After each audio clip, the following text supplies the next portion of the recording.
Fans de ciné, bonsoir, ici Critiqueur pour le bilan de la semaine. J'ai pas mal d'infos à vous transmettre, alors je pense qu'on va y aller tout de suite.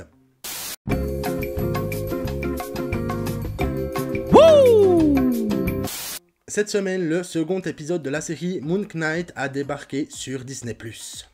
Et comme prévu, c'était la classe.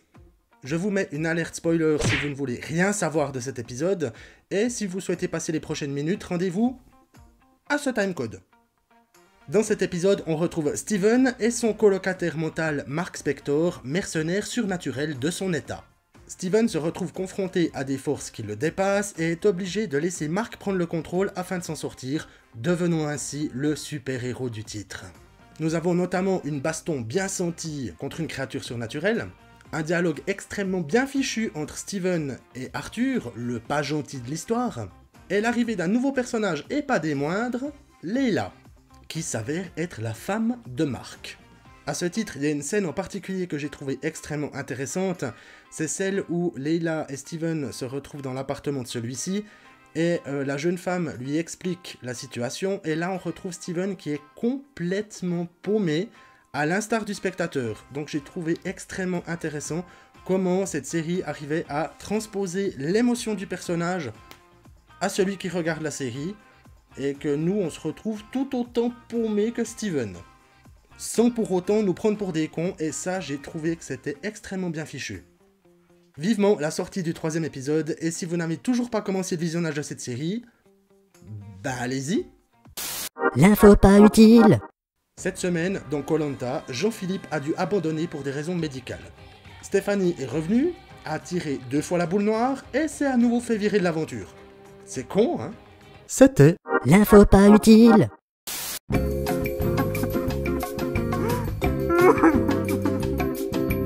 Cette semaine, j'ai terminé la première saison de la série Les Monstres de Cracovie, disponible sur Netflix. Et vous vous souvenez quand je vous ai dit la semaine passée que le scénario semblait passablement foutraque? Ben c'est le cas. Pourtant, alors ça démarrait pas mal, on se laissait volontiers prendre dans l'histoire, et au fur et à mesure que le scénario avançait, ça partait de plus en plus en couille. La principale raison, à mon avis, c'est que le scénario se complique inutilement. Ben ouais, tout d'un coup, là, il y a la protagoniste principale, Alex, qui se barre en enfer, et qui en revient.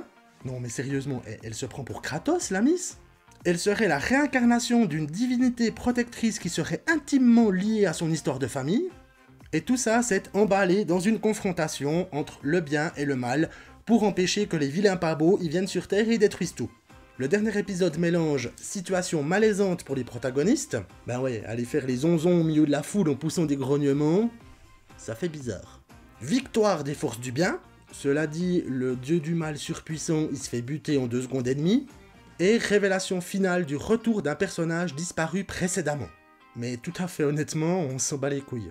Cela dit, ça reste une série tout à fait regardable, et qui peut, potentiellement durant sa seconde saison qui a d'ores et déjà été annoncée, devenir beaucoup plus lisible et beaucoup plus sympa. Honnêtement, sur l'ensemble de cette première saison, c'est vouloir en faire trop pour trop peu. Mais ne vous inquiétez pas, fans de télé, je serai là pour visionner la seconde saison. L'info pas utile 2. Le retour. Cette semaine, Wilfried a été viré des cuisines de Top Chef lors d'une dernière chance face à Louise sur le thème du blanc de dinde. Ouais, ça s'est joué à une bouchée. C'était l'info pas utile 2. Le retour.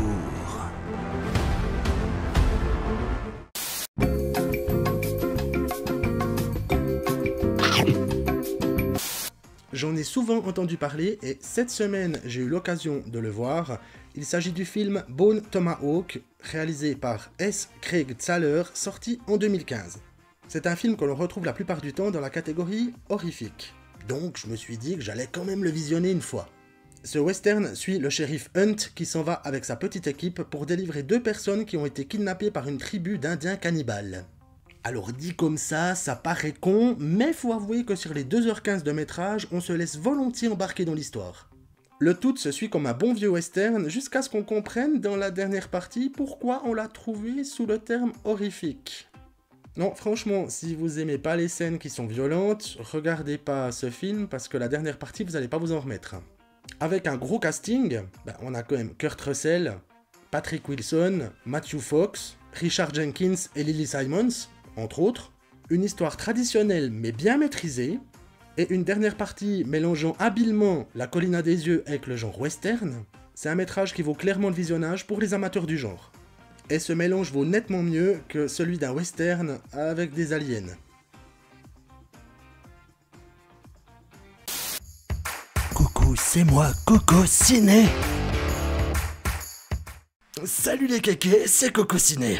Critiqueur a eu la gentillesse de me laisser quelques secondes pour vous annoncer que la semaine prochaine, je sortais ma première vidéo sur ma chaîne YouTube. Ouais, ça va être la classe, le kiff, la teuf, la totale. En attendant, j'ai une info croustillante sur le prochain Doctor Strange. En effet, j'ai appris que... Non mais faut pas déconner non plus.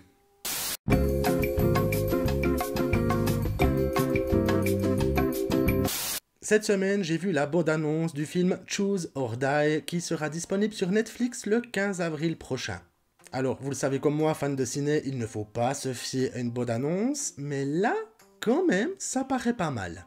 Il semblerait que l'on retrouve des protagonistes qui doivent jouer à un jeu rétro sur l'ordinateur, où il faut faire des choix suivant les situations, et cela a des implications passablement violentes dans la vie réelle. La bande-annonce me fait clairement penser à un mélange entre 13 Sins et Action Vérité, à la sauce horrifique pour geek, et ça me plaît. Au vu de la date de sortie, j'en parlerai bien entendu dans mon prochain bilan, et en attendant, vous pouvez aller visionner le trailer que je vous ai mis en description. Cette semaine, j'ai vu la bande-annonce de la saison 2 de la série Poupées Russes qui devrait débarquer le 20 avril prochain sur Netflix. La première saison de cette série est sortie en 2019 et il aura fallu attendre 3 ans pour qu'on ait la suite.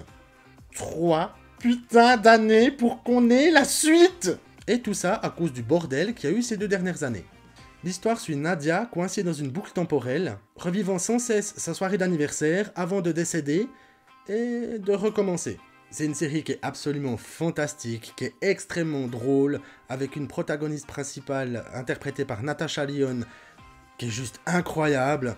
Donc je vous conseille vivement de visionner cette série, qui est délicieusement barrée. Et cette saison 2 promet d'être aussi décalée que la première, donc ça va être un véritable plaisir de redécouvrir la première saison avant de visionner la seconde. Et moi je vous conseille de vite filer découvrir tout ça.